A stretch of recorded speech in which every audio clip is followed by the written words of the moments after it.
चुका था, जिसमें हमने ध्यान देंगे इसके टाइप्स आप लोगों को नोट कराया था।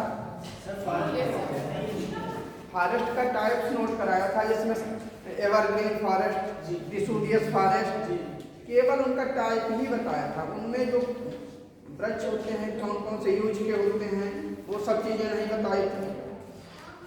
उनमें किस राज्य में कितना वन है ये चीज़ें बताने को है कि इस राज्य में वर्तमान में कितना फॉरेस्ट एरिया है, परसेंटेज क्या है, ये चीज़ आप लोग सब नोट रखेंगे। और कुछ उसमें स्पेशल ट्रीज होते हैं, उन ट्री का क्या यूज होता है और वो कहाँ पाए जाते हैं, ऐसी चीज़ों का भी अलग से नोट कर लेंगे कि जैसे कहाँ पर नीली पाइन कहाँ पाई जाती है, ब्लू पाइन किस जगह पर पाई जाती है, ऐसे क्वेश्चन होते हैं। या हर्न क्या है, हर्न क्या है, ये जब सिस्टम से नोट कराएंगे तो आप लोग इसे करेंगे। हर्न एक ऐसा पेड़ होता है जिसमें ना ही कोई फूल होता है ना ही कोई पीक होता है, और हर जगह उगता है, वो उसके उगने की कोई जगह निश्चित नहीं होती है। लेकिन आप इससे पहले फॉरेस्ट पॉलिसी को देख लेंगे कि फॉरेस्ट पॉलिसी में क्या हुआ था।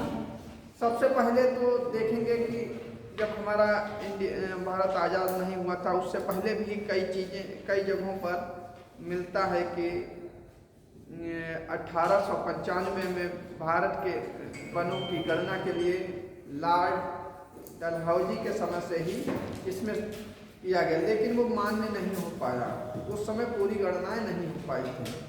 फिर भारत स्वतंत्र हुआ और 1952 में भी इसकी एक नीति बनाई गई और तब भी उसका इम्प्लीमेंटेशन नहीं हो पाया। इसके बाद जो Indian forestry research institute Dehradun है, उन्होंने 1987 में शुरुआत की थी और तब से लगातार हर 2 वर्षों पर, जनगणना 5 साल पर होती है लेकिन वनगणना 2 वर्षों में होती है, और हर एक का ध्यान रखेंगे। वन दिवस कब होता है हमने बताया था, याद है? 1 जुलाई वन दिवस, और 4 फरवरी को रामसर डे होता है। ये नोट कर लिया करें, जब भी भूल जाते हैं आप लोग नोट रुचि नहीं करेंगे, भूलेंगे। वेटलैंड डे, आर्द्र भूमि दिवस या रामसर दिवस,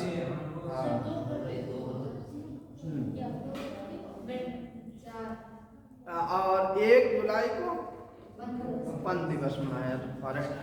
तो अब पॉलिसी में कई चीज़ें तब्दील हुई हैं, उन चीज़ों को इस समय फॉरेस्ट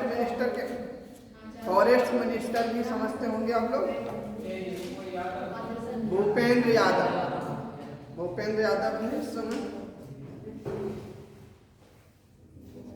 तो हमारा जो देश है उसे लिख लेंगे फॉरेस्ट पॉलिसी। फॉरेस्ट पॉलिसी क्या है, अब हिंदी में लिख लेंगे वन नीति। देश का कुल वन और वृक्षों से,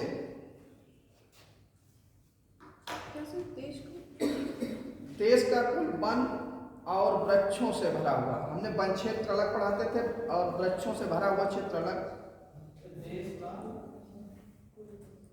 कुल वन और वृक्षों से भरा क्षेत्र 80.9% है, 80.9% है।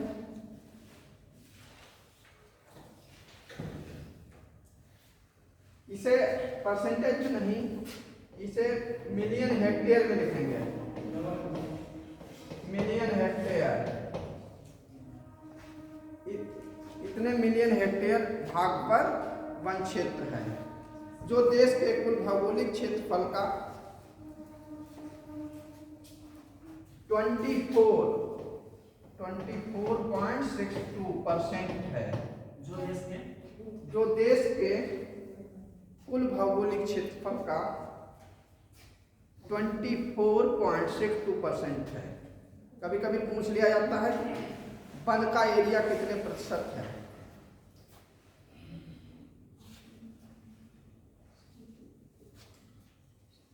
भारत 24.62% है। कागज बनाने के लिए प्रतिदिन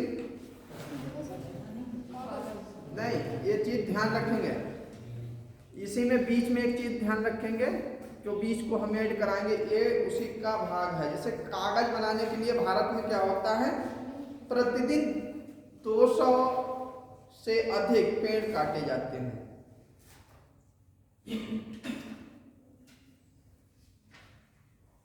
200 पेड़ 1 मिनट में काटे जाते हैं, ये ध्यान रखेंगे। 1 मिनट में? हाँ, प्रतिदिन 200 पेड़ पर मिनट में काटे जाते हैं। तो टोटल लगा देंगे एरिया के 200 पेड़ कटते हैं।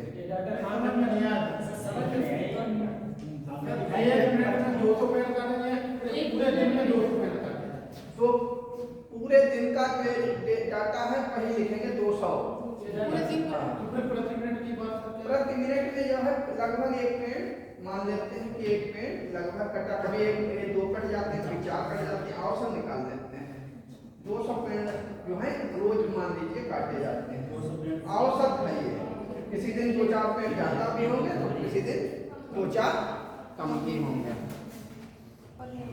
हाँ, पर डे को ध्यान रखेंगे। हर 2.5 सेकेंड पर, हाँ,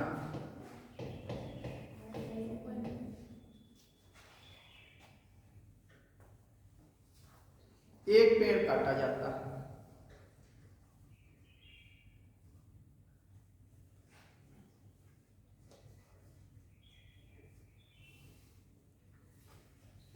ये डाटा कहाँ से मिला? ये पता कैसे चलेगा? उस पे बुक्स देखेंगे, क्रॉनिकल में मिल जाएगा।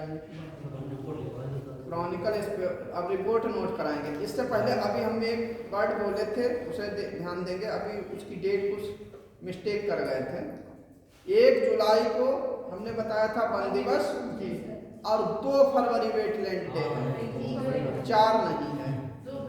हाँ, और ये भी ध्यान रखेंगे कि भारत में सबसे पहले 1987 हमने बताया था, वो भी ध्यान रखेंगे, सर्वेक्षण हुआ। लेकिन जो इस समय कभी कभी ऐसा क्वेश्चन बनता है कि इस समय कौन सी वन नीति लागू है, कौन सी, तो इस समय 17वीं किस तारीख को लागू हुई थी? 13 जनवरी 2022 को। तो इसके कलेक्शन कब का है? 21 तक का ही तो कलेक्शन होगा, तभी 22 में लागू हो गई। 13 जनवरी 2022 को 17वीं वन नीति लागू हुई थी। और इसमें हाँ, हर 2 साल में, 19 में हुई थी तो 20 में लागू हुई। 19 के बाद फिर 21 आ जाता है।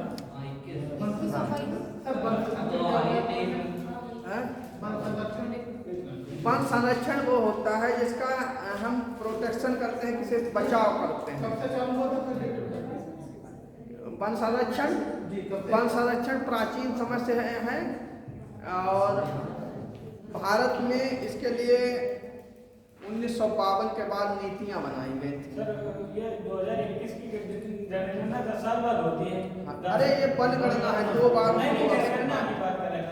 हाँ, ये क्वेश्चन था, कई दिन से पूछ रहे थे, तो पूछेंगे सर कि जनगणना 10 साल बाद होती है सर। 10 साल बाद होती है ना? हाँ, 2021 की नहीं हुई सर। तो कोरोना काल की वजह से डिले हुआ है, लेकिन अब तक डिले रहेगा तो अब ये तो जो जनगणना करने वाले हैं वो बताएंगे कि हम किस वजह से डिले हो रहा है। लेकिन मानक उसका 10 साल होता है, इसका 2 साल होता है। जनगणना भी चालू नहीं है सर। आप प्रोफेसर को लिख सकते हैं सर लेटर? हाँ, लिख सकते हैं। तो आप लिख के भेजिए सर। जनगणना करना है। हाँ, ठीक है सर, हम लोग ठीक है। इससे पहले आप ये नोट कर लेंगे, 2 वर्ष का। हर 2 वर्ष में होती है। 17वीं है। 2019 में सर्वेक्षण की तुलना में सर 2019 में हुई तो 20 तक हुई, तो 20 से सर अभी हमने बताया था 13 जनवरी 2022 को हुई, तो इसमें डाटा कब तक का है? 2021 तक का है। और जो 19 में हुई उसमें डाटा 18 तक का है। ये है कि तो उसका सीरियल ऐसे चलता है, 2 साल का डिफरेंस देखेंगे हर तरीके से। अगर 19 को तो फिर 21 वाला डाटा पूरा हुआ, 22-13 जनवरी को लागू हो गया। ये है जिस दिन डेट जो है डेट पूछी जाएगी तो डेट लिखेंगे 13 जनवरी 2022 को भूपेंद्र सिंह यादव की अध्यक्षता में, वो वन फॉरेस्ट मिनिस्टर है इसलिए उनकी अध्यक्षता में ये लागू हुई। अब इसका हम वो देखेंगे कि इस तरीके से इसमें चेंजिंग आई। वर्ष 2019 के सर्वेक्षण की तुलना में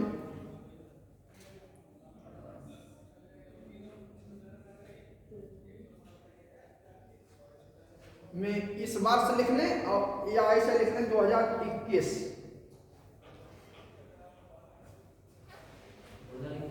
हाँ, इस वर्ष मतलब अब तो हम 23 इस समय पढ़ा रहे हैं, इस वर्ष का अर्थ 2023 नहीं होगा।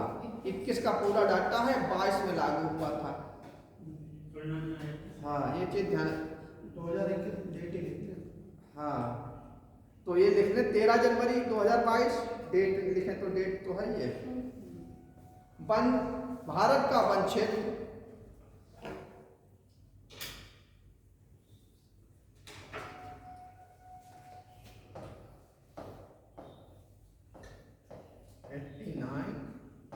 AM²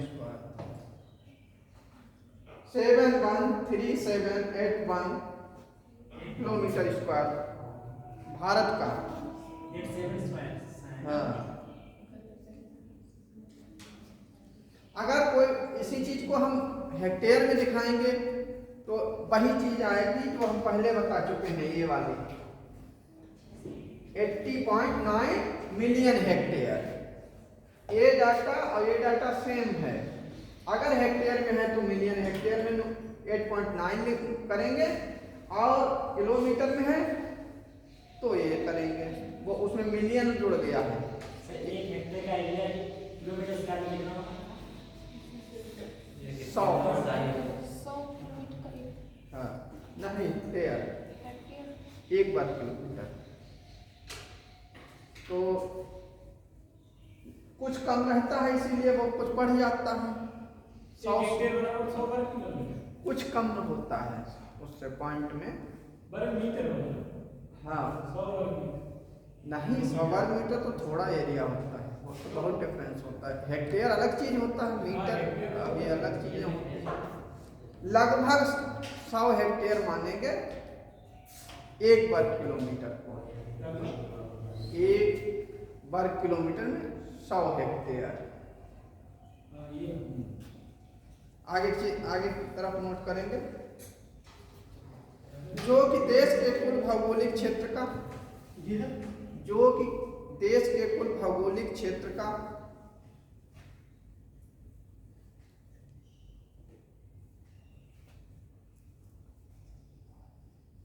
71%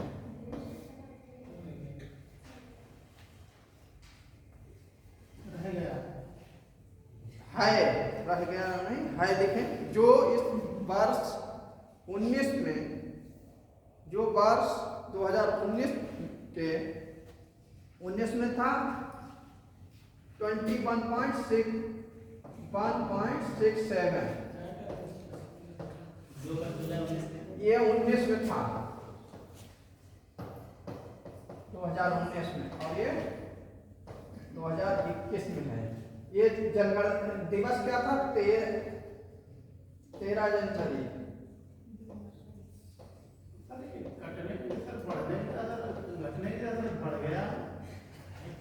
जरूरी है पढ़ेगी, पेड़ लगाए भी तो जाते हैं, कोई फसल काटे भी तो जाते हैं। क्वेश्चन ही नहीं। सर आपने बताया हाँ, तो ये कहेंगे कि भारत की जनसंख्या बढ़ रही, लोग पैदा हो रहे तो मर भी तो रहे हैं, ये कोई क्वेश्चन नहीं होता है। पेड़ ऐसा तो जिस तरीके से पेड़ लग ज्यादा रहे कट कम रहे, उसके साथ ये अंतर है। काम तो दोनों होते हैं। कुछ आर्थिक है, इससे कुछ अधिक है, मतलब जो 6.7 था इससे थोड़ा सा अधिक था।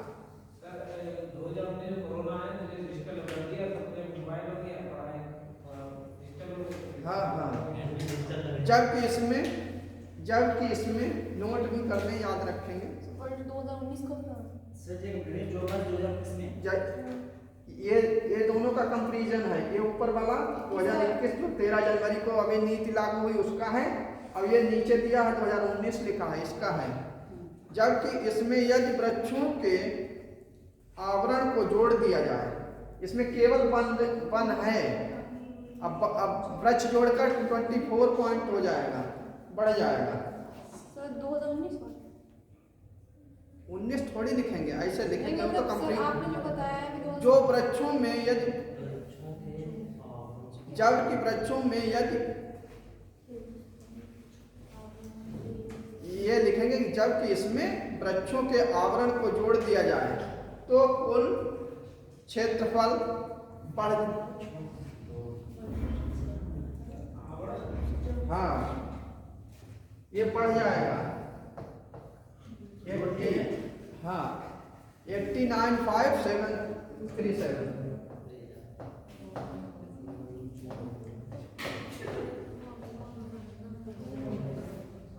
इतना बढ़कर हो जाएगा अगर इसमें वनावरण जोड़ा जाए।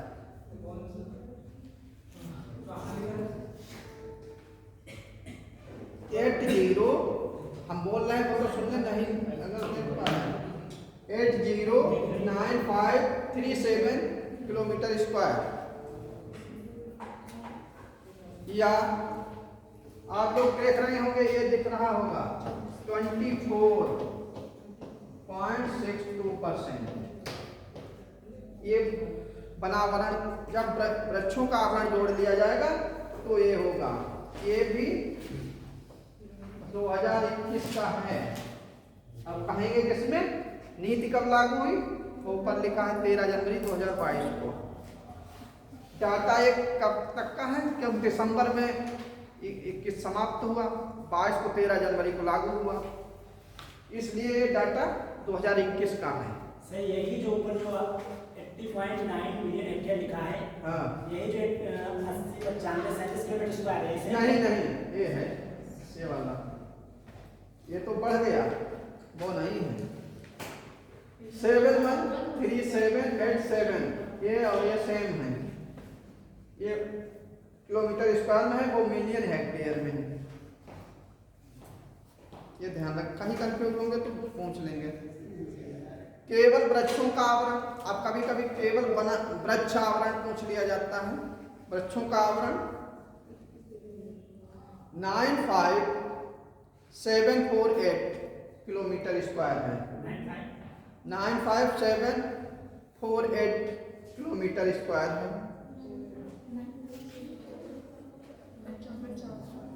95748 स्क्वायर किलोमीटर है इतना। यदि अर्थात देश के कुल भौगोलिक क्षेत्र का 2.91% है। 2.91%। ये क्या चीज है, वृक्षावरण है। ये क्या है, वृक्षावरण। पहले हमने नहीं जोड़ा था, कोई इसे अलग कर लिया था। हाँ 2.91% है, इसमें नहीं जुड़ा हुआ है। जब इसे जोड़ दिया तो ये आ गया। ऐड करके चेक करने के लिए आप लोग क्या करेंगे, जैसे ये वृक्षावरण है और ये वाला वनावरण है, इन दोनों को ऐड कर लिया तो टोटल हमने बता दिया जो ये मैच करेगा।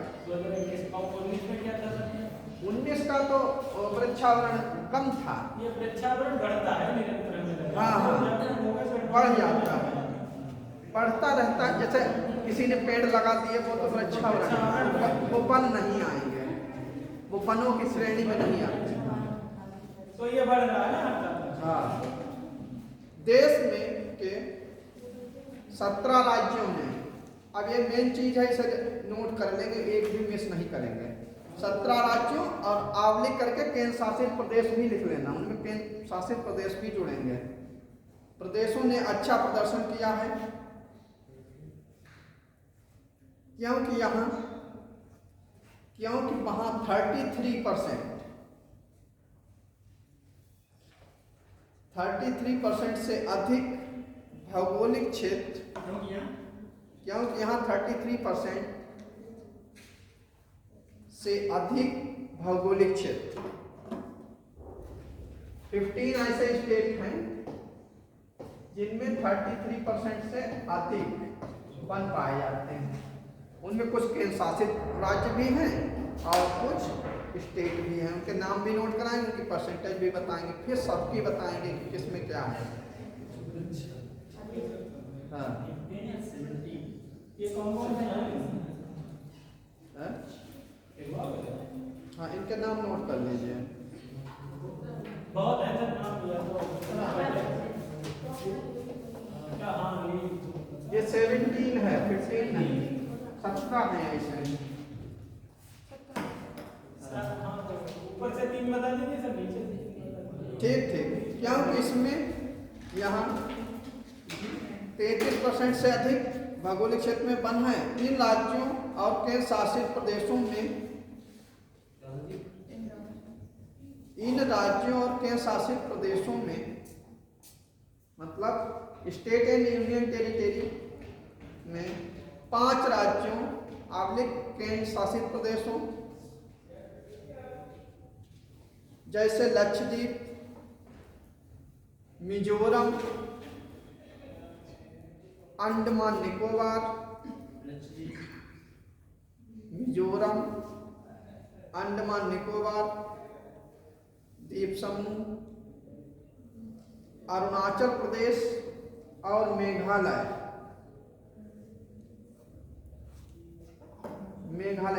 इन पांचों में 75% से अधिक है फॉरेस्ट। इन पांचों में 75 से अधिक परसेंटेज में वन है। जबकि फिर से देख लीजिए, लक्षद्वीप, मिजोरम, अंडमान निकोबार द्वीप समूह, अरुणाचल प्रदेश और मेघालय में 75 से अधिक वन क्षेत्र हैं। 33 इनमें 5 इतने ज्यादा वाले हैं, इनमें सब में 75 से अबव है तो 80 से अबव भी है, 86 भी है किसी में, 75 से कम किसी में नहीं है, सब में ज्यादा है, ये ध्यान रखिए।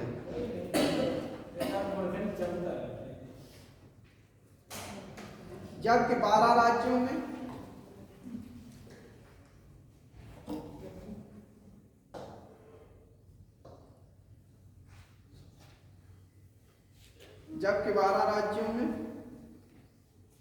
केंद्र शासित प्रदेशों, मणिपुर, नाम नोट कर लेंगे पहले, मणिपुर, नागालैंड, त्रिपुरा, गोवा, केरल, सिक्किम, उत्तराखंड, छत्तीसगढ़, दादरा नगर हवेली और दमन दीव।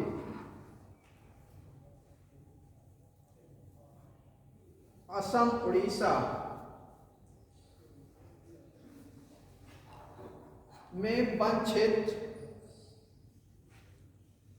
यहां है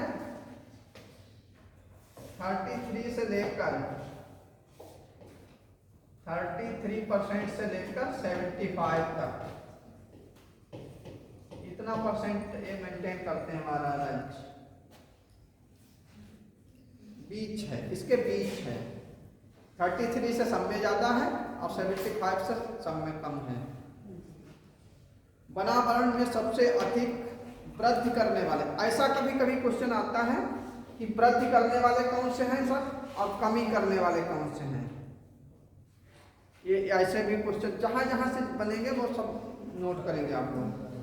बनावरण में सबसे अधिक वृद्धि करने वाले शीर्ष 5 राज्य, सबसे ज्यादा वृद्धि की है आंध्र प्रदेश ने।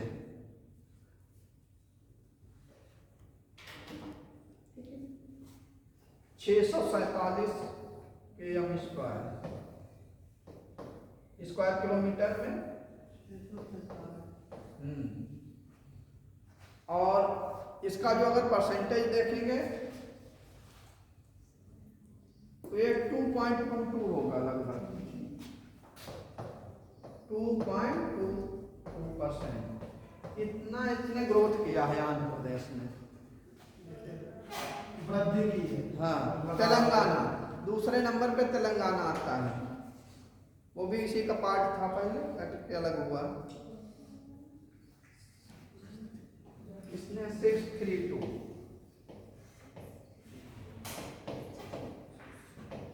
स्क्वायर किलोमीटर, लेकिन ये छोटा है इसलिए इसकी परसेंटेज थोड़ी बढ़ जाती है। 3.07। एरिया तो कम बढ़ा है, लेकिन परसेंटेज अगर पूछा जाता है, यहाँ पर कंफ्यूज नहीं होंगे, अगर पूछा जाता है किस राज्य ने वन क्षेत्र में सबसे अधिक वृद्धि की परसेंटेज में, तो तेलंगाना का नाम आएगा। अगर एरिया में पूछा जाएगा तो आंध्र प्रदेश का आएगा। परसेंटेज उसकी कम हो जाती है क्योंकि उसका टोटल एरिया ज़्यादा है। ऐसे ही घुमावदार क्वेश्चन होते हैं, सीधे डायरेक्ट वाले नहीं होते। सदाबहार वन कौन से हैं, बीड़ी में कौन कौन से पत्ते तेंदू के लगाए जाते हैं, और ये ऐसे क्वेश्चन कम बनते हैं। परसेंटेज का कुछ पेड़ होते हैं जिन मेन उनकी चीजें पूछी जाती हैं। खैर भी पूछा बन सकता है क्वेश्चन, खैर कहाँ कितना। इसके बाद उड़ीसा तीसरे नंबर पे आता है। उड़ीसा, इसकी ग्रोथ है 537 स्क्वायर किलोमीटर।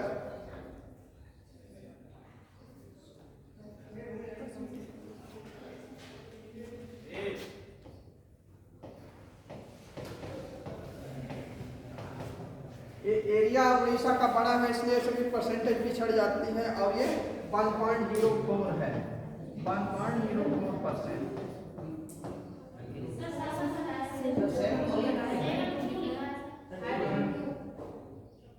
कहाँ पे?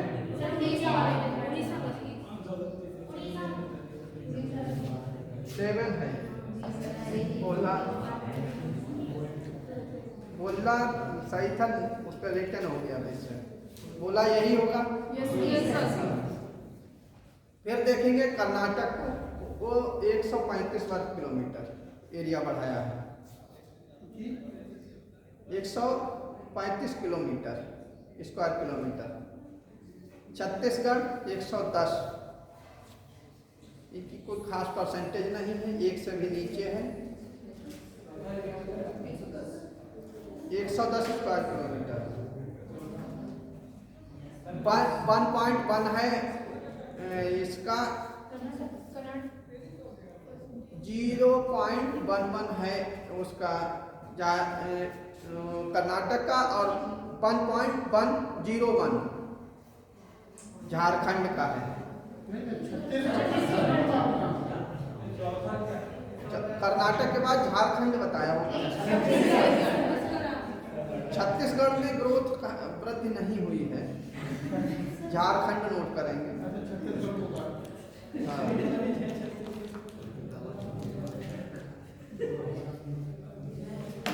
कुल भौगोलिक क्षेत्र के झारखंड का 110 ही है। 1.01 कुल भौगोलिक क्षेत्र के प्रतिशत प्रतिशत में बनावरण के मामले की रिपोर्ट। कर्नाटक के बाद झारखंड 110। कुल भौगोलिक क्षेत्र के प्रतिशत के रूप में बनावरण के मामले में ये एरिया में था, अब परसेंटेज में बताएंगे। कुल भौगोलिक क्षेत्र के वो साथ साथ हम बता रहे थे, लेकिन ध्यान रखेंगे वो उनकी परसेंटेज बता रहे थे जो इनका जिनका एरिया बढ़ा है। पहले मेन इसमें एरिया था और उनमें ये नहीं ध्यान रखेंगे कि परसेंटेज में भी ये आगे हैं। समझ रहे हैं? ये जरूरी नहीं है कि उड़ीसा या आंध्र प्रदेश परसेंटेज में भी सबसे बढ़ोतरी की, ऐसा नहीं है। तो अरुणाचल प्रदेश का नाम आएगा। वो इस एरिया का बता दिया, उस राज्य का, लेकिन ये मेनली क्या है, एरिया वाइज सबसे ज्यादा वृद्धि करने वाले हैं। अब परसेंटेज वाइज बताएंगे कि कौन कौन से सबसे ज्यादा वृद्धि करेंगे। इसमें देखेंगे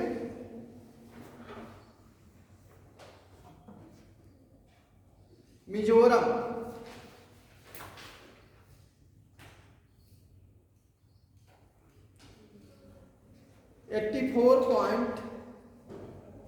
84.53 जो परसेंटेज सबसे आगे है। टोटल है। हाँ टोटल है, परसेंटेज में आगे है सबसे। अरुणाचल प्रदेश, वैसे तो एमपी सबसे आगे है एरिया में, लेकिन परसेंटेज में थोड़ी उसे कहेंगे। अरुणाचल प्रदेश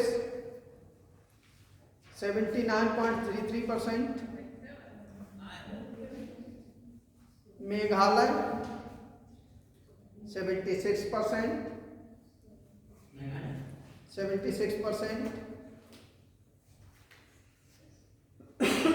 मणिपुर 74.34%, 74.34%, नागालैंड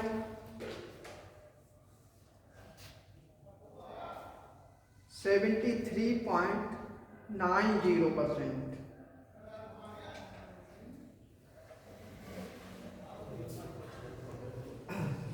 वो वृद्धि करने में और उसमें इनका ये चीज समझ में आ रही होगी। अगर कहीं ऐसा पूछा जाता है कि सबसे ज्यादा परसेंटेज में कौन सा है, तो हम मिजोरम को फर्स्ट पोजीशन पर देंगे। अगर एरिया में पूछा जाएगा तो हम एमपी को फर्स्ट पोजीशन देंगे। और कभी कभी ऐसा आएगा कि टोटल बढ़ोतरी किसने की, तो ये 5 पहले जो नोट कराए ये वाले आएंगे। ये परसेंटेज भी जिसका एरिया बढ़ा उसी का परसेंटेज बढ़ा।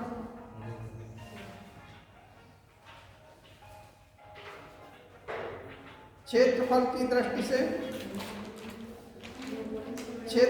दृष्टि से एमपी देश का सबसे बड़ा वन क्षेत्रफल वाला राज्य है। एमपी में देश का सबसे बड़ा वन क्षेत्र है, ऐसे लिख लीजिए। क्षेत्रफल की दृष्टि से मध्य प्रदेश में देश का सबसे बड़ा वन क्षेत्र है। वनावरण अलग होता है और वृक्षावरण अलग होता है। वृक्षावरण ये होता है जिसमें रोड के किनारे के पेड़ भी जोड़ दिए जाएंगे, उन्हें फॉरेस्ट थोड़ी कहेंगे, वो वनावरण है। वन क्या है, जो एक स्पेशल एरिया में है, वो वनावरण। वृक्षावरण किसी खाली जगह पर कम्युनिकेशन पॉलिसी के हैं, ट्री जैसे रोड है, इसके किनारे पे जो वृक्ष खड़े हैं वो भी सब काउंट हो जाएंगे। हाँ हाँ, मध्य प्रदेश के भौगोलिक क्षेत्र के कितने प्रतिशत वनावरण ये 33 से कुछ कम है, 28 पॉइंट कुछ है। अभी नोट करा देंगे सभी, हर राज्य का कराएंगे। पहले पॉलिसी नोट हो जाए, फिर अभी नोट करेंगे आप लोग, सीरियल नहीं तो बिगड़ जाएगा फिर।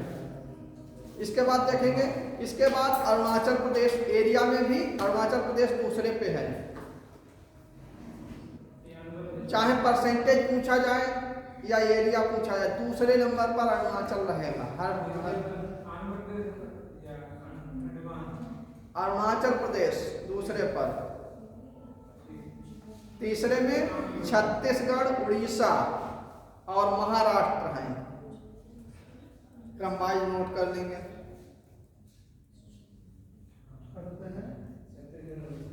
छत्तीसगढ़, उड़ीसा और महाराष्ट्र हैं।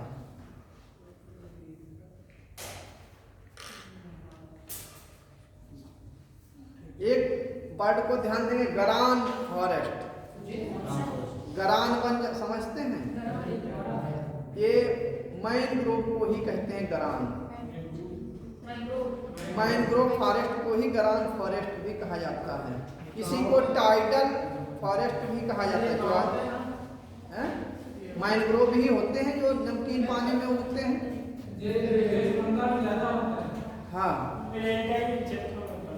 हाँ, डेल्टाई क्षेत्रों में पढ़ाए थे वही सब, नाम है उसका, है वही चीज। हाँ,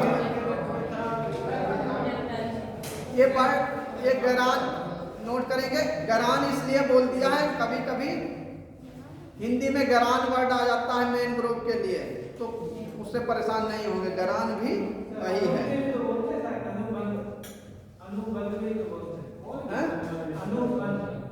अनुपबंध भी बोलते हैं इन्हें, गरान। मैनग्रोव में वृद्धि के मामले में शीर्ष 3 राज्य, या गरान वनों के वृद्धि के मामले में 3 शीर्ष राज्य। देखो ज्यादा तो अन्य जगह है, लेकिन वृद्धि किसने की है ये नोट करेंगे। वृद्धि किसने की? उड़ीसा ने। वेस्ट बंगाल ने ज्यादा कहा बढ़ाया है, उसने कहा नहीं। 8 वर्ग किलोमीटर उड़ीसा में बढ़ा है मैनग्रोव। 8 स्क्वायर किलोमीटर बढ़ा है। 8 वर्ग किलोमीटर बढ़ा है मैनग्रोव क्षेत्र। महाराष्ट्र 4 किलोमीटर। स्क्वायर किलोमीटर का ध्यान रखेंगे, सभी स्क्वायर किलोमीटर में है। 4 square kilometre. Karnataka 3 square kilometre. ये तीनों हैं आगे।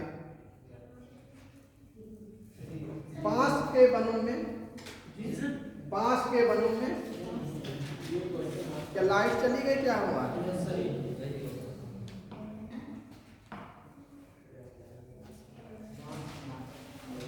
बांस के वनों में वृद्धि हुई। वर्ष 2019 से वर्ष 2019 में वनों में मौजूद बांस की संख्या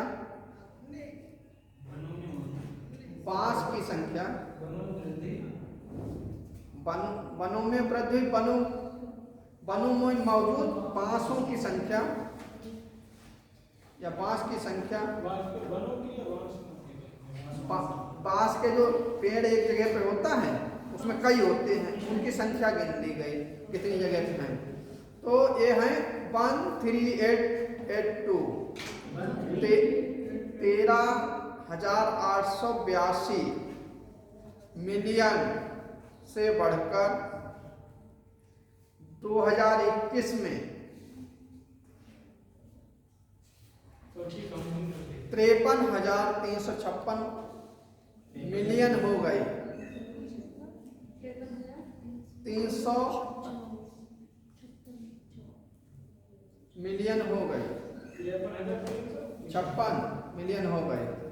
बहुत बढ़ गया। क्या रोक सकते हो? नोट करेंगे, ऐसा कोई कुछ फालतू का कुछ नहीं, ये कोई क्वेश्चन नहीं होता। तो फिर सीखेंगे क्या? बनावरण में अच्छा, कमी चाहे तो कमी बताएंगे आप, कमी करके की है। बनावरण में कमी पूर्वोत्तर 5 राज्यों में, पूर्वोत्तर के राज्य हैं, अब इस पे हम बता नहीं सकते हैं। यहाँ पर ऐसे सिक्किम है, सिक्किम के बाद ये अरुणाचल का भाग है, यहाँ पर ऐसे करके ये नागालैंड मणिपुर का, नीचे 5 राज्यों ने कमी की है, उनके नाम नोट कर लेंगे। अरुणाचल प्रदेश, मणिपुर, मेघालय, मिजोरम और नागालैंड में कमी हुई है। मेघालय, मिजोरम और नागालैंड में कमी हुई है।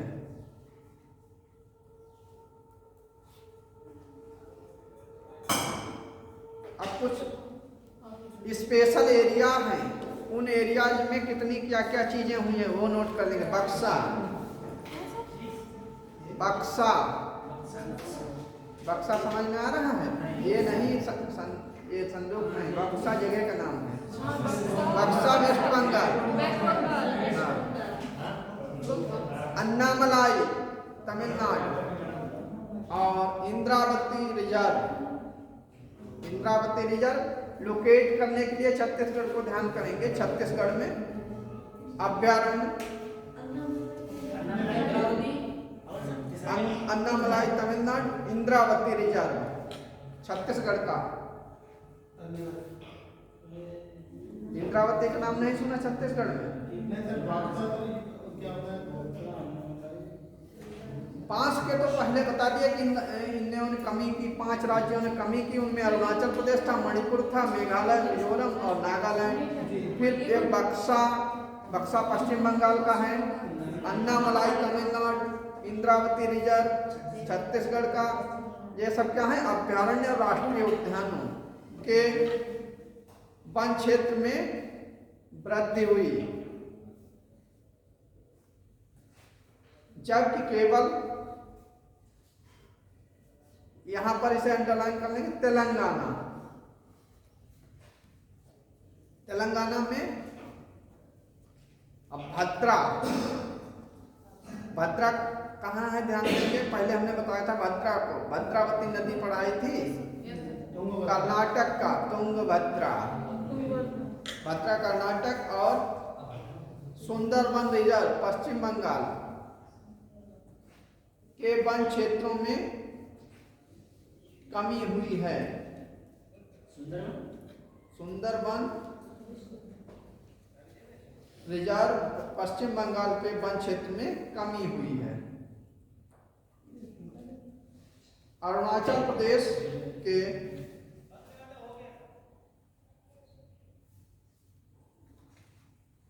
पक्के टाइगर रिजर्व का नाम सुना होगा? पक्के टाइगर रिजर्व, पक्के टाइगर रिजर्व में सबसे अधिक लगभग 87% वनावरण है। 87% वनावरण है। अब ये वन नीति का समरीज है। वन नीति बहुत बड़ी होती है, उसमें जो खास चीजें थी वो आप लोगों ने नोट कर ली हैं। अब इसके बाद आते हैं वन। कुछ वन अभी पूछ रहे थे, आरक्षित वन क्या होते हैं, संरक्षित वन क्या होते हैं, इस तरीके की चीजें। तो इनमें देखेंगे आरक्षित वन। आरक्षित वन जो हैं जिन पर प्योरली सरकार का अपना अधिकार होता है, उसमें अगर पेड़ से लकड़ी गिर गई तो उठाने नहीं जा सकते हैं, आरक्षित फॉरेस्ट में आएंगे। वो जो पूर्णतः सरकार के स्वामित्व में होते हैं। ये ऐसे आरक्षित वन कितने % हैं भारत में? 53%। आरक्षित वन जो प्योरली सरकार के अंडर में होते हैं, जैसे उसमें पेड़ की लकड़ी गिर गई तो नहीं छुएंगे, उठाएंगे नहीं आप, वो पूर्णतः सरकार के से आरक्षित हैं। गार्ड के तो नहीं, मगर पूरा अधिकार तो है किसी का, सरकार का है। ये 53% आरक्षित वन है। फिर इसके बाद आता है संरक्षित। अभी पूछा था, वही चीज बताएंगे। ऐसा 53%। संरक्षित वन वे होते हैं जो किसी स्टेट के द्वारा, जैसे कोई स्टेट है उसका अपना कितना प्रभाव उस पे है, उससे संरक्षण प्राप्त करते रहते हैं। संरक्षित मतलब किसी दूसरे के द्वारा संरक्षण प्राप्त करना। मतलब पूरा इंडियन है, सरकार में है, नेशनल फॉरेस्ट्री के अंडर में है फॉरेस्ट, वो आरक्षित हैं। संरक्षित वो है कि अगर जैसे रोड के किनारे पेड़ खड़े हुए हैं, ये वृक्षावरण ही मान लीजिए, जल्दी समझ में आएगा, वृक्षावरण है। अगर हम लोग काटेंगे वृक्ष को तो वो नहीं, अगर अभी 4 लेन बनेगा तो वो कट जाएंगे, तो वो सरकार के अंडर में है। तो ऐसे जो फॉरेस्ट जो इन पर स्टेट गवर्नमेंट का पूर्ण अधिकार होता है, उसके संरक्षण में जो होते हैं वन, वो संरक्षित वनों की श्रेणी में आते हैं। ऐसे 29% हैं, परसेंट ध्यान रखेंगे इनका। फिर आते हैं असुरक्षित वन। असुरक्षित का मतलब इंडिविजुअल में आ जाएंगे, ऐसे वन जो पूर्णतः सुरक्षित नहीं होते हैं, किसी प्रकार से उनकी लकड़ी काट दी जाती है, उनमें पशुओं को चराया जाता है, जिससे पेड़ों को नष्ट होते रहते। ये 18% है, 18%।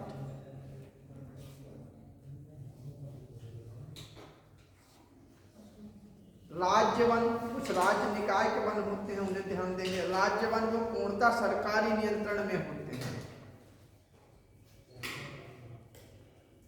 पूर्णतः सरकारी नियंत्रण में होते हैं। वो अलग टाइप्स होता है उनका कि कौन उस श्रेणी में आएगा, कौन उसमें आएगा, कोई मिक्स है। तो ये स्टेट का है, वो पूरा देश का है। सर इसके मानक क्या होते हैं? ये नेशनल पार्क ये तो पूछा गया था जब यहाँ। हाँ, मानक ये होता है कि उसके लिए वाटर बॉडीज हो कि पशु रहेंगे तो वो पानी कहाँ से पिएंगे, उनके रहने की कितनी एरिया को, एरिया लिमिटेशन भी होता है। हाँ, कि जैसे कई जैसा छोटा एरिया होगा तो उस तरीके के जो एनिमल्स हैं वो होंगे, और अगर बड़ा एरिया है तो उसमें अधिक होंगे, तो उसमें वाटर बॉडीज की ज़्यादा व्यवस्था हो। कोई भी पशु या कोई भी है तो वो उसे खाने और पीने की आवश्यकता पड़ेगी, पानी भी पिएगा वो, तो पानी पीने के लिए नेचुरल वाटर रिसोर्स होना चाहिए, और फॉरेस्ट उसके रहने के लिए होना चाहिए। नेशनल पार्क और सेंचुरी इसमें क्या है? बर्ड सेंचुरी में चिड़ियों का होता है अधिक, और एनिमल जैसे नेशनल पार्क है, नेशनल पार्क जैसे दुधवा है राष्ट्रीय नेशनल, तो इसमें जीवों का बहुत बहुत बड़े, जैसे गैंडा भी होगा, ये भी होगा, ये सब रिजर्व में आएंगे। ये अंतर होता है। और जैसे ये नवाबगंज पक्षी विहार, तो उसमें चिड़ियों की कई वैरायटीज होंगी। बर्ड सेंचुरी में चिड़ियाँ होती हैं और इसमें एनिमल्स होते हैं। ईव्स समझते ही हैं, ईव्स मतलब उड़ने वाले, और इसमें सभी मैमल्स होंगे। चिड़ियाँ होंगी, चिड़ियों को कोई रोक थोड़ी लगा पेड़ पे बैठ जाएंगे, लेकिन मेनली जो प्रयोग किया जा रहा है वो एनिमल्स पर, ये चीज होती है। तो स्टेट के वो होते हैं जो सरकारी नियंत्रण में, ऐसे वन पूर्णतः 95% होते हैं। हाँ, 95% वन इसी श्रेणी में आते हैं। जैसे खुद भी सागौन का पेड़ लगा दिया लेकिन काट नहीं पा रहे हैं, सरकार का नियंत्रण है उस पर भी। फिर होते हैं कम्युनिटी फॉरेस्ट या सामुदायिक वन जिन्हें कहते हैं, सामुदायिक वन या कम्युनिटी फॉरेस्ट। सामुदायिक वन या कम्युनिटी फॉरेस्ट, अरे इन्हें नहीं, वो अलग चीज है। जैसे अब समझ में आएगा, जैसे शाहजहांपुर है, इसमें कम्युनिटी फॉरेस्ट मतलब जो नगर पालिका या नगर निगम के अंतर्गत आता है उसे कहेंगे। स्थानीय नगर निकाय जो या नगर पालिका जो भी है उसके अंदर में जो आता है, जैसे किसी जिले का है, किसी परिषद का है, किसी तहसील या कोई भी ब्लॉक भी हो सकता है जो कि नगरीय क्षेत्र में आ गया, उसका भी आ सकता है, इसके अंतर्गत आते हैं। ऐसे वन 3.1% है। Community forest 3.1%। अब यहां बात आती है इंडिविजुअल। इंडिविजुअल मतलब व्यक्तिगत, अपना वन बगीचा लगाते हैं वो वाला। व्यक्तिगत लोगों के अधिकार में है, वो उनका पेड़ है, बाग है, वो उनका बाग है, वो व्यक्तिगत वन है। ऐसे इस प्रकार के 1.9% है। 1.9%। मेजर प्रोडक्ट्स देख लेंगे या इससे पहले राज्य वाइज देखेंगे कि कई चीजें घट बढ़ गई हैं, कई राज्य इधर से उधर जुड़ गए हैं। तो अभी आप लोग इस तरीके से नोट कर लेंगे कि एक स्टेट लिखेंगे और उसका फॉरेस्ट एरिया और फॉरेस्ट परसेंट, ज़्यादा चीज़ें नहीं नोट कर, वैसे कि उसका भौगोलिक क्षेत्र लिखो फिर उसका वो निकालो तो लंबा हो जाएगा प्रोसेस। सभी राज्यों का अगर देखेंगे तो सबका बता देंगे आपको, यूपी से लेकर सभी राज्यों, सभी केंद्र शासित प्रदेशों का। 2021 का क्या है और 2005 का चाहेंगे, ये पीछे जरूरत नहीं, परसेंटेज कभी कदार पूछ लिया जा सकता है, इसलिए अगर कर लेंगे तो अच्छा रहेगा। और मेजर प्रोडक्ट्स आते हैं।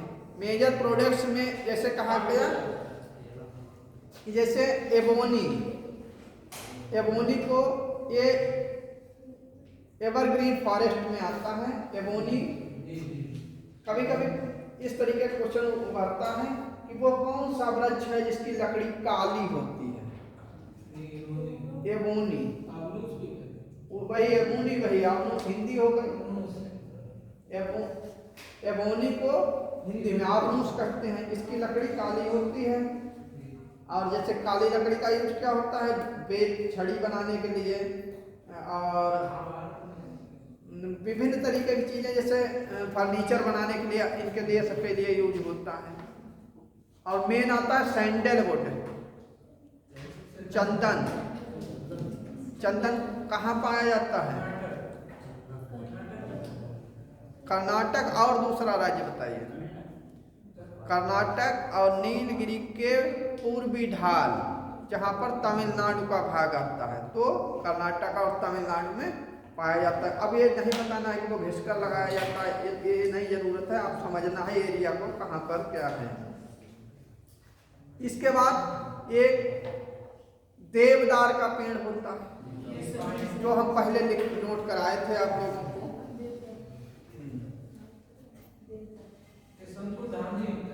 हाँ, ये कोणधारी होते हैं, शंकुधारी या कोणधारी एक ही।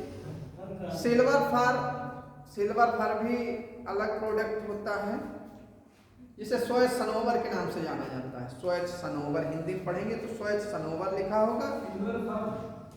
सिल्वर फर, हाँ ये भी वो फर्न होता है, उसका नाम अभी नोट करा देंगे, फर्न होता है, नोट कर लेना उसे भी। ये कोणधारी भी होता है सिल्वर सनोवर। जो श्वेत सनोवर होता है ये हिल स्टेशन पर ही मिलता है और इसका भी एंगल वैसे ही होता है जैसे चीड़ की तरह। इसकी हाइट कभी कदार पूछी गई थी 2004 के लगभग, इसलिए इसकी हाइट को नोट कर लेंगे। ये 2200 से लेकर 3000 मीटर की ऊंचाई पर मिलता है श्वेत सनोवर। श्वेत सनोवर, सिल्वर फर या श्वेत सनोवर, ये शीतोष्ण प्रकार का है। सर कितना? 2200 से 3000 मीटर की ऊंचाई पर मिलता है। हाँ,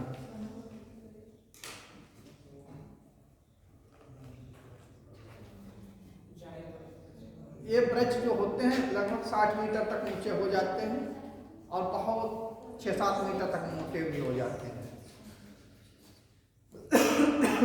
इसके बाद जैसे हम देखते हैं, नहीं कहेंगे कि तेंदू को नहीं बताया, तेंदू पर रोज वही करते हैं। तेंदू भी ऐसा पेड़ है जो कि जिसके पत्तों को बीड़ी के ऊपर लपेटने के काम आता है। ये भी उष्ण पार्ट्स में पाया जाता है। ये राजस्थान का पूर्वी भाग, मध्य प्रदेश का भाग और महाराष्ट्र के थोड़े भाग में, गुजरात के बॉर्डर वाले भाग पर और महानदी के और इंद्रावती नदी के बीच का भाग, गोदावरी और छोटा नागपुर पठार पर भी ये देखने को मिलता है। इसके बाद आता है छोटा नागपुर पठार पर भी मिलता है तेंदू। इसके बाद देखते हैं कि चीड़ भी, चीड़ को हमने चीड़ बता दिया था, लेकिन ये नहीं बताया था कि इसमें क्या चीजें होती हैं। चीड़ एक पेड़ होता है, उसमें अगर जैसे एक पेड़ों से गम निकलता है वो, इसी तरीके से उससे एक गम निकलता है, उसे लीसा कहते हैं। उसका नाम होता है लीसा।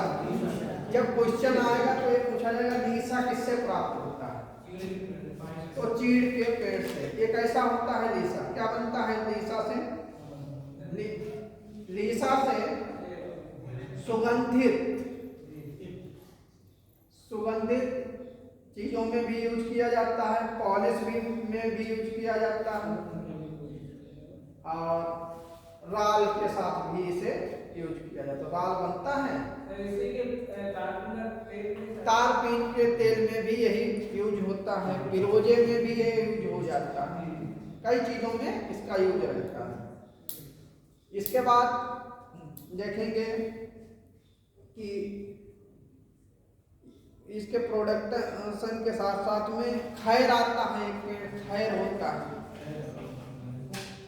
खैर भारत में लगभग कई जगहों पर बिखरा हुआ पाया जाता है, लेकिन सबसे अधिक उत्तर प्रदेश में पाया जाता है और वो भी अलीगढ़ डिस्ट्रिक्ट में।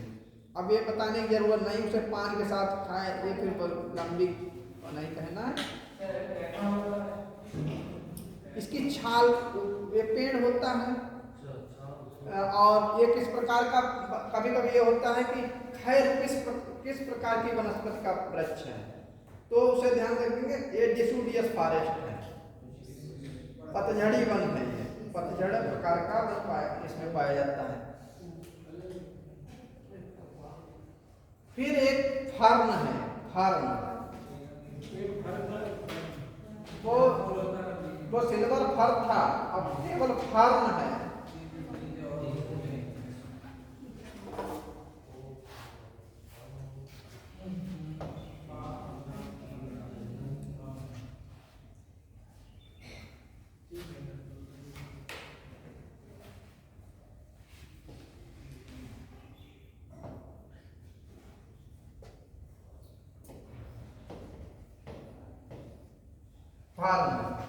ये जो होता है इस हर जगह पर इंडिया, चाहे कितनी ऊंचाई हो, कितनी ऊंचाई, भारत में हर जगह पाया जाता है।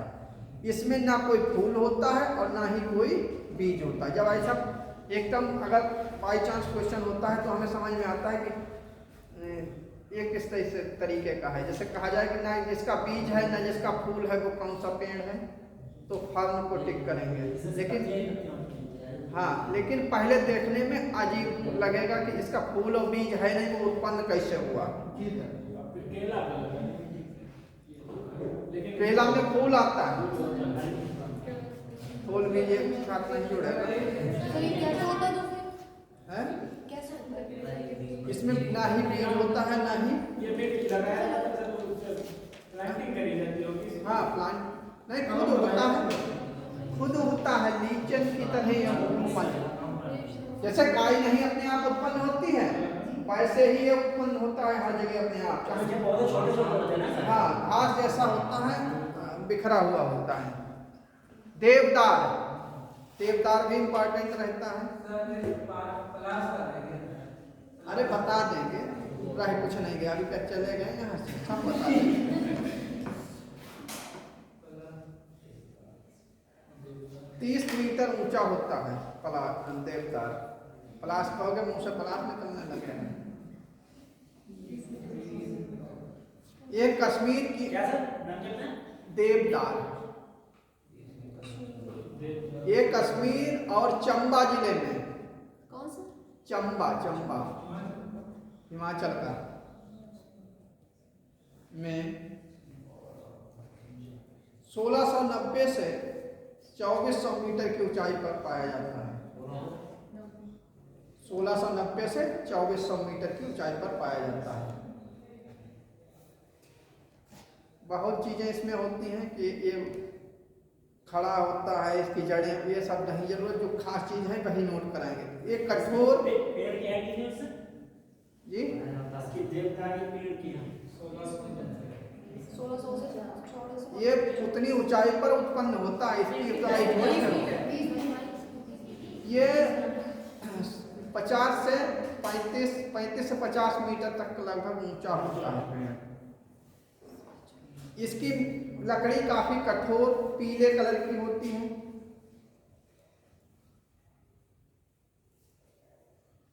सुगंधित तथा टिकाऊ भी होती है। इसकी लकड़ी पीले कलर की, सुगंधित और टिकाऊ होती है। ब्लू पाइन, इसके बाद ब्लू पाइन आता है, नीली पाइन। सेंट्रस पर तेल होता है, वहीं से ही लकड़ी निकाला जाता है। क्या चीज? सेंट्रस हाँ, वो इससे और सैंडलवुड दोनों से बन जाता है। सेंट्रस से होता है। हाँ, कौन सा? हाँ, वो कगार पे है बिल्कुल खात्मे पे, और उसमें बहुत पैसा पाया जाता है। बहुत से वृक्ष हैं, मेन जो है वो नोट कर लिए, फिर तो बहुत आते हैं। पेड़ों की संख्या अगर भारत में देखेंगे तो कितनी है? 5000 से अधिक प्रकार के वृक्ष पाए जाते हैं भारत में। 5000 से अधिक। क्या हर पेड़ का नहीं, तो मेनली हमें दिख रहे हैं वही पेड़ों को हम कर रहे हैं। 450 प्रकार के प्रजाति के पेड़ों को सभी जानते हैं, लगभग व्यक्ति जानते हैं। कुछ ऐसी प्रजातियां हैं जिन्हें जानते ही नहीं हैं, लेकिन वो भी प्रजाति हैं। नीली पाइन, इसका वृक्ष 1800 से 3600 मीटर तक की ऊंचाई पर उगता है। इसका पेड़ 1800 से 3600 मीटर की ऊंचाई पर उगता है।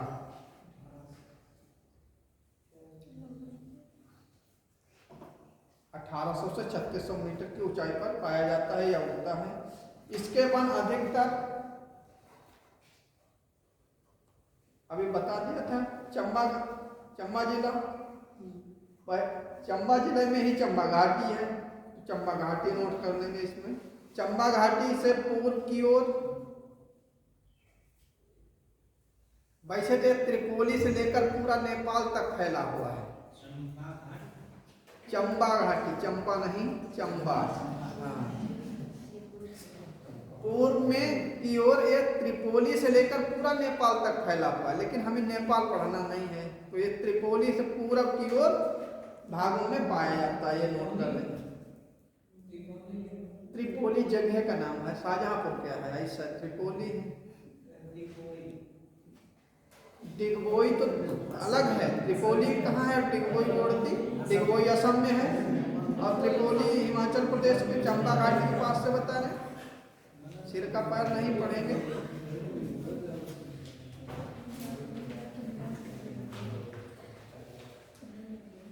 ये हल्के लाल रंग का होता है। इसकी लकड़ी जो होती है हल्के लाल कलर की होती है।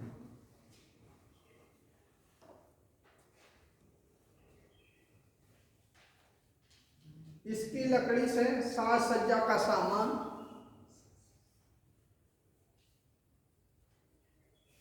बिरोजा, नीली पाइन से ही बिरोजा बनता है। हाँ, ये क्या होता है? गोलतार तो उससे भी बना।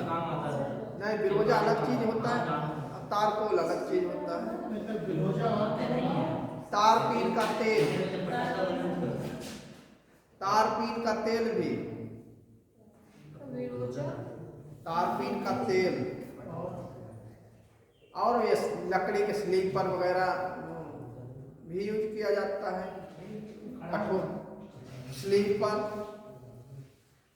ट्रेन के स्लीपर, सड़ाऊ कितनी लकड़ी की आवश्यकता है, आज बनाने के काम आती है। स्प्रूस, एक पेड़ होता है स्प्रूस, स्प्रूस, हाँ कहीं स्लीपर करने जाते हैं। स्प्रूस 2100 से 3600 मीटर की ऊंचाई कश्मीर हिमालय में पाया जाता है। 2100 से 3600 कश्मीर हिमालय में पाया जाता है। स्प्रूस पेड़ जो होता है 2100 से 3600 मीटर की ऊंचाई पर केवल कश्मीर हिमालय में पाया जाता है। भारत में कश्मीर हिमालय, अगर यही कश्मीर हिमालय का इधर एरिया चलता रहता है पूरब की तरफ, वही नेपाल में होते हुए चला जाता है, लेकिन हम इंडिया में देखेंगे तो कश्मीर हिमालय में पाया जाता है। ये पेड़ 40 से 50 मीटर ऊंचा होता है।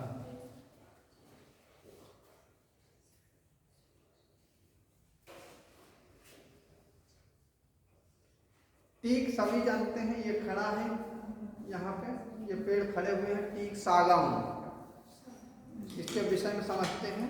यहाँ पर हमारे एरिया में कम, जैसे कहीं भी देखोगे तो ज़्यादा दिख जाएंगे, लेकिन मुख्यतः जो ये पाया जाता है ये तमिलनाडु, महाराष्ट्र और मध्य प्रदेश में पाया जाता है। हाँ, तमिलनाडु टीक, सागौन लिखो, सागौन, ये वृक्ष तमिलनाडु, महाराष्ट्र, मध्य प्रदेश,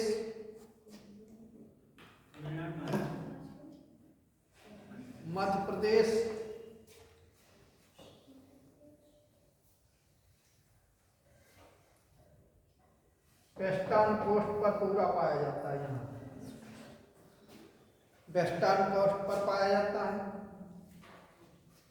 पश्चिमी घाट, यहाँ पर नीलगिरी की पहाड़ियों में,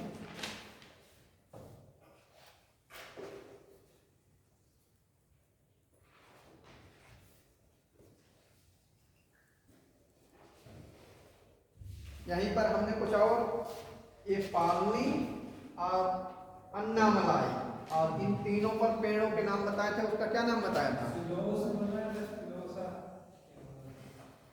सोलास, और सोला कहाँ?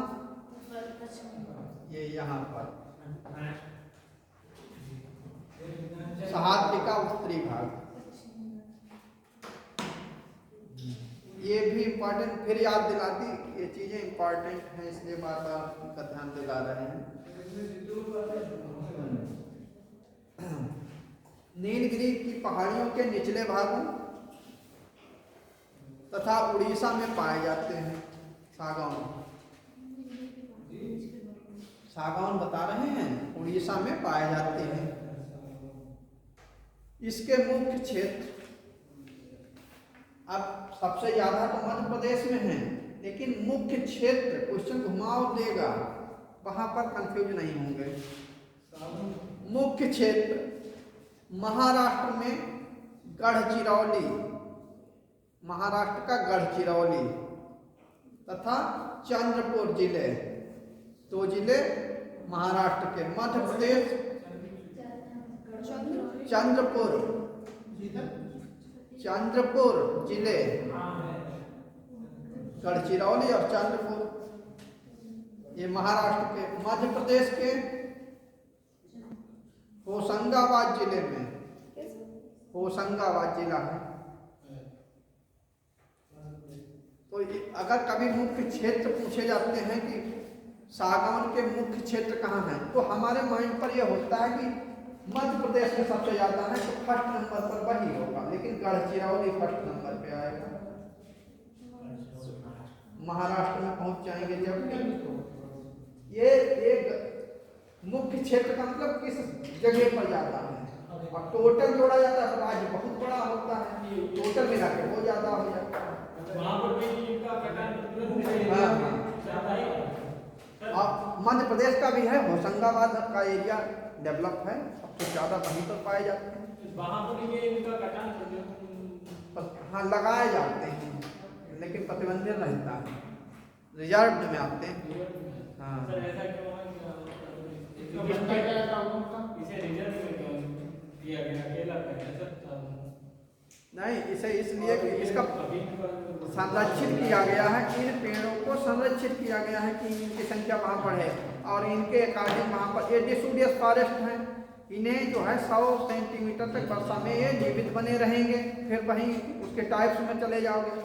इसलिए इस एरिया में सबसे अधिक पाए जाते हैं। हमारे तराई क्षेत्र में ये हम लोग करते हैं, लेकिन यहाँ पर अधिकतर साल वृक्ष मिलेगा, पूरा बेल्ट चला आ रहा है ऊपर से लेकर यहाँ से देखिए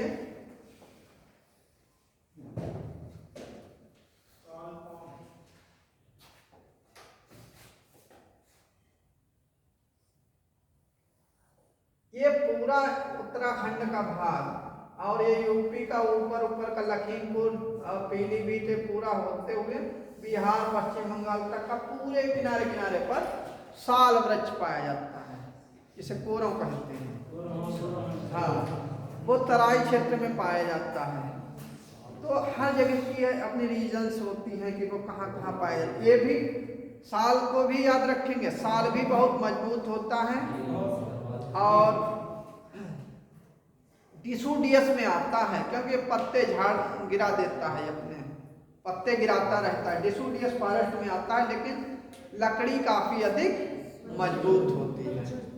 और ये इसमें अगर ध्यान देंगे तो ये पूरा उत्तराखंड से शुरू होकर पश्चिम बंगाल तक तराई क्षेत्रों में पाया जाता है।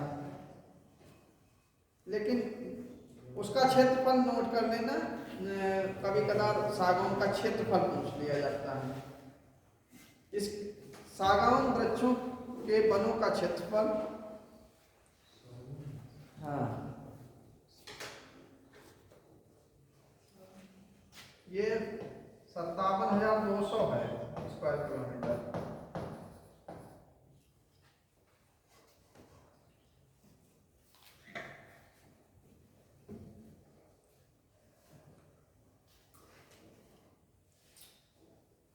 साल का पूरा देख ही लिया है आप लोगों ने, साल क्या होता है। साल पूरा ये यहाँ से आसाम के ऊपर से पीछे पूरब से लेंगे तो आसाम से चले आएंगे इधर उत्तराखंड तक, उत्तराखंड से शुरू होंगे तो आसाम तक चले जाएंगे, तराई क्षेत्र में ये पाए जाते हैं। और राज्य पूछे जाएंगे तो यूपी बिहार और आसाम लिख देंगे, पश्चिम बंगाल आसाम तक का पूरा एरिया। एरिया नोट कर लें इसका, साल का एरिया कितना है, कभी कभार एरिया डाटा भूल जाते हैं।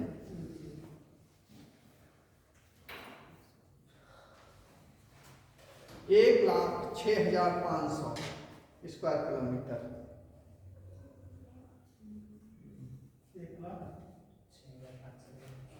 1,06,500 वर्ग किलोमीटर क्षेत्र में पाया जाता है। डिसोडियस प्रकार का मतलब पतझड़ी वन है। ये किस प्रकार का वन में आएगा? पतझड़ी में। अभी एक वर्ड एबोनी आप लोग बोल रहे थे, आग्नूस को। आग्नूस किस प्रकार का वन है? हाँ, ये एवरग्रीन फॉरेस्ट में आएगा। कुछ राज्य हैं जिनका डाटा राज्य वाइज कर देंगे कि किस तरीके से कहाँ क्या क्या चीज़ें पाई जाती हैं, किन राज्यों में क्या लोकेशन है, इस चीज़ को देखेंगे। अगर हर राज्य को चाहेंगे तो उस हर राज्य की चीज़ों को देखेंगे। अब लेकिन मैप पर अभी हम इन्हें बताएंगे, वो देख लीजिए।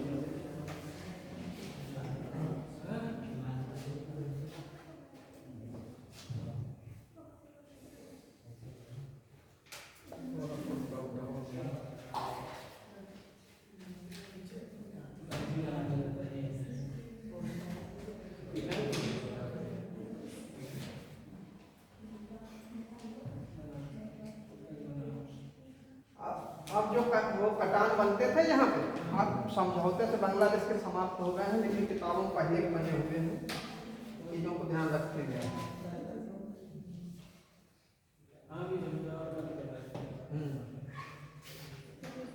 ये कोई मैप नहीं है, डायग्राम है इसमें समझने के लिए कि एरिया कहाँ पर है। मुख्य तेंदु का अगर वृक्ष देखेंगे, कभी कभी ऐसे क्वेश्चन आता है, ऐसे पॉइंट लगा होगा, यहाँ पे ऐसे पॉइंट लगा या नंबर लिखा 1 या 2 3 4, इनकी लोकेशन को जाना जाएगा। ऐसे भी क्वेश्चन आते हैं, इनमें एक दो को सही लिखें, समझते हैं कोड बनाया जाता है तो जगह चेंज कर देते हैं कि श्रीनगर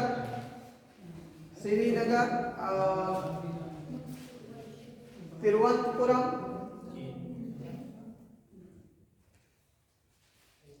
गांधीनगर और पुलिकट झील दे दिया गया तो वो गलत होगा। या चिल्का झील दे दिया गया, तिरुवनंतपुरम, गांधीनगर और श्रीनगर, तब भी गलत हो जाएगा। इस तरीके से जब ये चारों क्लियर होंगे तो आपको ध्यान होना चाहिए कि मैप में क्या क्या चीजें कहाँ पर है। जैसे यहाँ पर एक पॉइंट रख दिया और इसमें दर्रों की बात चल रही है, दर्रों का मैच मिलाया जा रहा है, तो भी याद रखेंगे क्योंकि हम सब चीजें पढ़ा चुके इसलिए बता रहे हैं। यहाँ पर कौन कौन से दर्रे हैं सिक्किम के? नाथुला और जलेपला। अगर इस साइड में है नाथुला और इस साइड निशान लगा है जलेपला, इस चीजों का ध्यान रखेंगे मैपिंग में। यहाँ पर एक है, उसका क्या नाम है, हमने जब मैप पढ़ाया था तो भी ये यहाँ पर निशान लगाया था।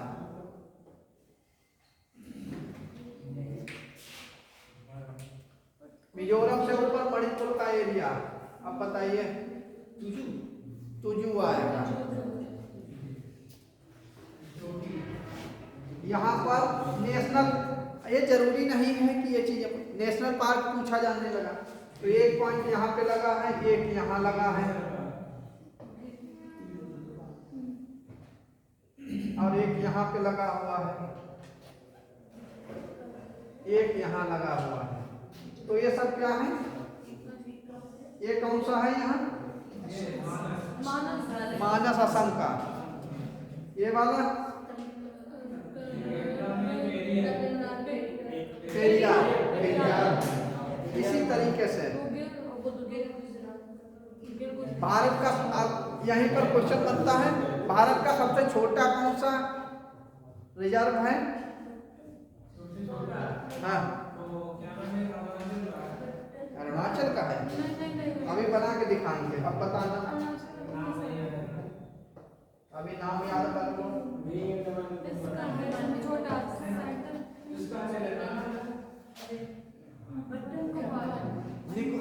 निकोबार में है पटन द्वीप।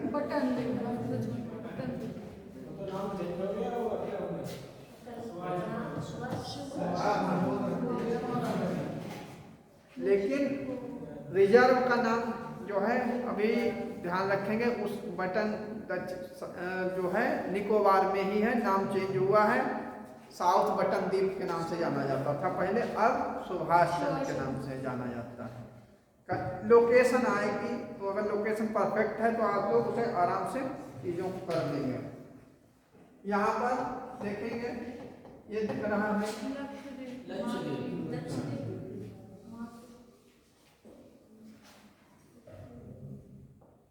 यहाँ का एरिया दिया गया है, यहाँ पे दिया है और यही वाला बड़ा कर दिया और यहाँ पर दिया है। और स्टेट के जो है बड़े शहरों को दिखाया गया है, कौन कौन से हो सकते हैं।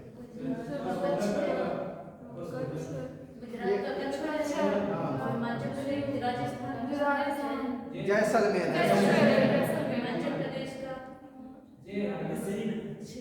श्रीनगर उसी को बड़ा कर दिया, जगह तो वही है।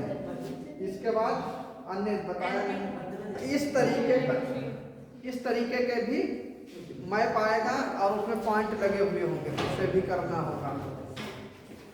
राज्य वाइज अगर चाहेंगे तो यूपी से लेकर सभी का प्योर डाटा करा देंगे और उसे पूरी तरीके से कर लेंगे कि कौन कौन सी चीज़ें हैं। इसके बाद नेक्स्ट चीज़ें भी बताएंगे। कल जो है इसका इंट हो जाएगा, इसके साथ ही कुछ चीज़ें इसमें जुड़ जाएंगी, कुछ नई चीज़ें जुड़ जाएंगी, क्योंकि आधा टॉपिक इसका बचा हुआ है। क्या चीज़ बची हुई है नोट करने बता।